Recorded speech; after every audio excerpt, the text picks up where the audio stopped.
Nama saya Febri, pekerjaan saya mobile programmer, usia 26 tahun.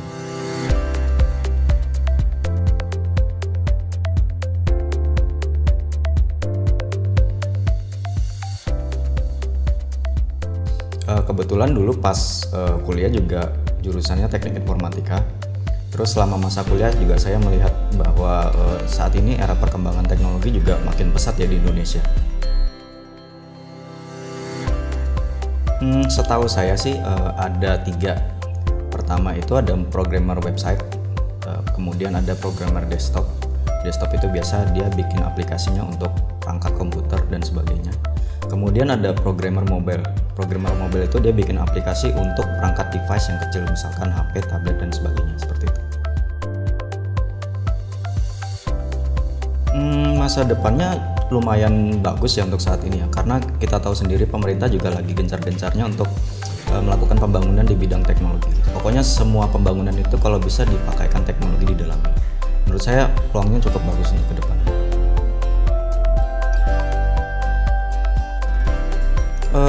Yang pertama itu mungkin dia perlu punya algoritma berpikir yang sangat baik, terus punya problem solving yang sangat bagus, kemudian pikiran yang kritis juga, itu penting.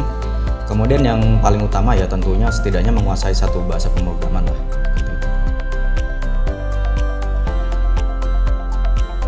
Wow, kalau untuk gaji sendiri sih ini bervariasi ya, tapi aku bisa bilang kalau junior mungkin 5 ke atas, ya mungkin 5-10, tapi kalau dia levelnya sudah senior mungkin bisa di atas 10. Ini juga tergantung dari pengalamannya sendiri sih.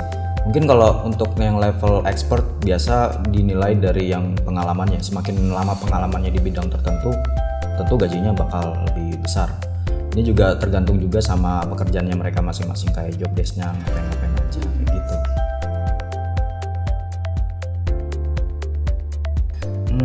Tipsnya ya, kalau tipsnya sih saya bilang yang penting harus senang belajar ya, karena gini, setiap tahun itu pasti ada bahasa pemrograman yang baru atau ada teknologi yang baru yang harus kita pelajari.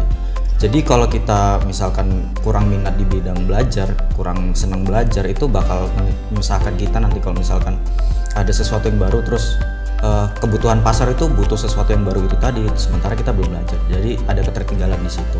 Terus untuk di Indonesia sendiri sih saya lihat kalau dibanding dengan luar negeri ya, ini cukup baik juga. Programmer Indonesia tuh udah mulai belajar dengan adanya internet yang semakin luas ya. Semuanya bisa belajar lewat YouTube, lewat media sosial dan sebagainya. Dan juga rata-rata dari mereka biasanya join di suatu forum yang mempelajari bahasa khusus, misalkan bahasa C++, mereka belajar di forum tersebut. Seperti itu.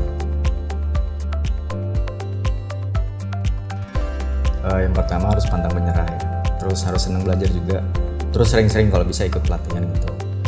Mungkin kalau mau ikut pelatihan bisa cek di website www.suhu.co.id atau mungkin bisa cek di Instagram @katasuhukita.